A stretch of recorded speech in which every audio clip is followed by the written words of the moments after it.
ஒரு நாள் mother Teresa கொல்கத்தாவில் தெருவில் நடந்து போயிட்டுருக்கும்போது வழியில் ஒரு அம்மாவை பார்த்தாங்க. அவங்க ரொம்ப பலவீனமாக, உடம்பு ஃபுல்லாக காயத்தோட சாகிற நிலமையில இருந்தாங்க. அவங்களுக்கு உதவி செய்ய யாருமே முன் வரலை. மதர் தெரேசா அவங்க கிட்ட போய் அவங்க கையால் தூக்கி எடுத்து அவங்களுடைய இல்லத்திற்கு கூட்டிகிட்டு போனாங்க.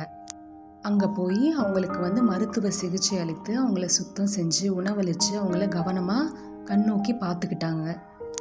கொஞ்ச நாளைக்கு அப்புறம் அவங்க சாகறதுக்கு முன்னாடி மதர் தெரேசாவோட கையை பிடிச்சு ரொம்ப உருக்கத்தோடு சொன்னாங்க, நீங்கள் என் மேலே காமிச்ச அன்புக்கும் அக்கறைக்கும் ரொம்ப நன்றி.